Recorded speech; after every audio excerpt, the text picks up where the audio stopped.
Hello everyone, welcome to my channel. अगर अभी तक आपने मेरे चैनल को सब्सक्राइब नहीं किया है तो प्लीज़ डू सब्सक्राइब इट। तो इस वीडियो में मैं अपना इंटरव्यू एक्सपीरियंस शेयर करूँगी। मेरा इंटरव्यू 25 फरवरी 2022 में लखनऊ में था और मेरा पैनल 1 था। So let's start the video. So सबसे पहले मैं आपको डॉक्यूमेंट वेरिफिकेशन के बारे में बता देती हूँ कि कैसे मेरा डॉक्यूमेंट वेरिफिकेशन हुआ। सबसे पहले जब हम एंटर करते हैं वेन्यू में तो वहाँ पे हमारा डॉक्यूमेंट वेरिफिकेशन किया जाता है।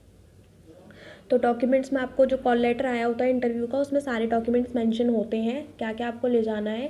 तो उसके अकॉर्डिंग सारे डॉक्यूमेंट हमको ले जाने होते हैं। इसमें इंटरव्यू का कॉल लेटर, एप्लीकेशन फॉर्म का प्रिंट आउट एंड आपके सारे मार्कशीट्स 10th 12th ग्रेजुएशन तक के, एंड अगर आपने पोस्ट ग्रेजुएशन मेंशन किया है एप्लीकेशन फॉर्म में तो उसका भी marksheet and degree.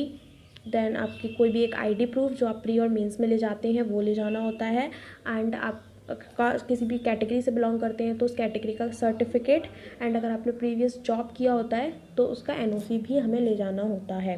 So that are all documents जिन्हें हमें ले जाने होते हैं।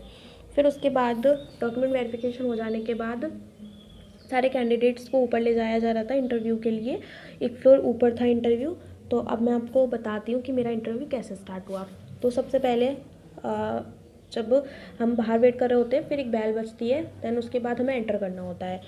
तो फिर सबसे पहले जब मैं गई तो सबसे पहले मैंने ग्रीट किया। वहाँ पर पैनल में 4 male members and 1 female member थी। तो फीमेल मेंबर बिल्कुल कॉर्नर साइड में बैठी हुई थी और बाकी सारे मेल मेंबर्स कॉर्नर मतलब बैठे हुए थे। इस तरीके से एक लॉन्ग चेयर था और मतलब एक लॉन्ग टेबल डला हुआ था और उस पर ही चेयर थे, मतलब राउंड नहीं था और वो बिल्कुल सीधी टेबल थी। तो सबसे पहले मैंने एंटर किया और सबको ग्रीट किया, good morning ma'am and good morning sir, इस तरीके से। दैन उन्होंने मुझे बैठने के लिए कहा एंड उन्होंने बोला कि आप अपना मास्क हटा सकते हैं, इट्स योर चॉइस। तो मैंने अपना मास्क रिमूव कर दिया एंड थैंक यू सर बोला।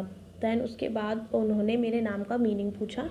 दे want to know the meaning of my name, so I tell that. Then उसके बाद उन्होंने मेरा इंट्रोडक्शन पूछा और मैम ने इंट्रोडक्शन पूछा और मेरा सारा इंटरव्यू हिंदी में हुआ था।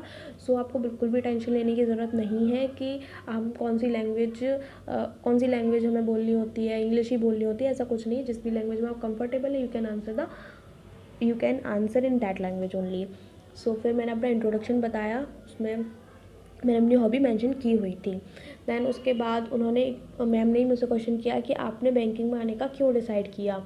दैन मैंने उसका भी आंसर दे दिया। फिर उसके बाद उन्होंने मैम ने पूछा था कि बैंक में मतलब क्या प्रॉब्लम्स आ रही हैं इस टाइम पे बैंकिंग में। तो फिर मैंने बताया कस्टमर डीलिंग, बट उन्होंने बोला कि हाँ ये भी एक प्रॉब्लम है, बट लोन भी तो बढ़ते जा रहे हैं, मतलब लोन लोग ले लेते हैं, क्या पैसा वापस कर देते हैं। तो उसके बारे में मैंने बताया कि हाँ लोन लोग पैसा वापस नहीं कर रहे हैं, एनपीए बढ़ रहा है बैंकिंग में। Then she asked about NPA, फिर मैंने एनपीए के बारे में बताया। देन सर ने पूछा कि हम कैसे एनपीए को कम कर सकते हैं, क्या बैंक के पास पावर्स हैं। तो इसमें मैंने सारा सरफेसी एक्ट, लोक अदालत इस तरीके से बताया। उन्होंने सरफेसी एक्ट के बारे में पूछा कि सरफेसी एक्ट क्या होता है, इसमें क्या बैंक को पावर्स हैं, तो वो मैंने पूरा एक्सप्लेन किया। दैन उसके बाद उन्होंने जो मैंने हॉबी मेंशन की हुई थी उसी से रिलेटेड क्वेश्चन किया कि मतलब आप जो मैंने अपनी हॉबी मेंशन की हुई थी रीडिंग शॉर्ट स्टोरीज़, तो उन्होंने बोला कि क्या मतलब शॉर्ट स्टोरीज़ कैसी आपको पसंद है, क्या पढ़ती हैं आप उसमें। तो उस तरीके से वो पूछा किस तरीके की, तो उसी से रिलेटेड थोड़े 2 to 3 मिनट्स उससे रिलेटेड क्वेश्चन किए गए हॉबी से रिलेटेड। सो आप जो भी हॉबी मेंशन कर रहे हैं be prepare for that. Then उसके बाद मैंने अपना कंप्यूटर सर्टिफिकेट अटैच किया हुआ था सारे डॉक्यूमेंट्स में, तो वहाँ से भी क्वेश्चन आया। तो इसीलिए आप जो भी डॉक्यूमेंट्स लगा रहे हैं, आप अगर आप अपना प्रीवियस जॉब का कुछ भी एक्सपीरियंस बता रहे हैं तो आपको उससे रिलेटेड भी सारी नॉलेज होनी चाहिए। तो वहाँ से भी कंप्यूटर सर्टिफिकेट से क्वेश्चन किया गया।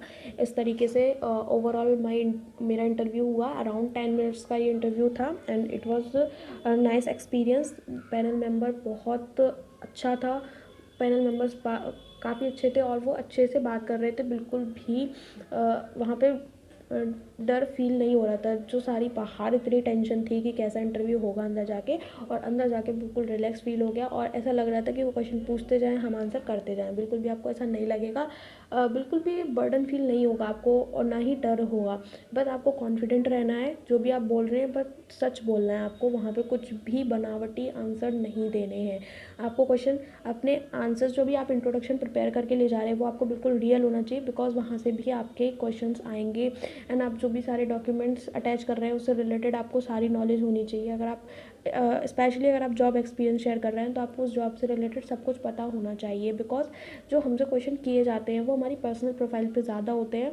हमारा बैंकिंग अवेयरनेस, हाँ वो बेसिक बैंकिंग अवेयरनेस चेक करते हैं, बट इतना भी डीप नहीं पूछते हैं। करंट अफेयर्स आप थोड़ा सा बेसिक न्यूज़पेपर का पढ़ लीजिए 1 वीक पहले का, इतना कोई डीप में नहीं पूछा जाता है। बस आप अपने बारे में बिल्कुल अच्छे से जानकर जाइए, क्योंकि वो आपको जानना चाहते हैं, तो आपसे रिलेटेड क्वेश्चन वहाँ पे ज़्यादा होंगे। So that was my interview experience. अगर आपको ये वीडियो अच्छा लगा हो तो please like it and share it also. Thank you for watching.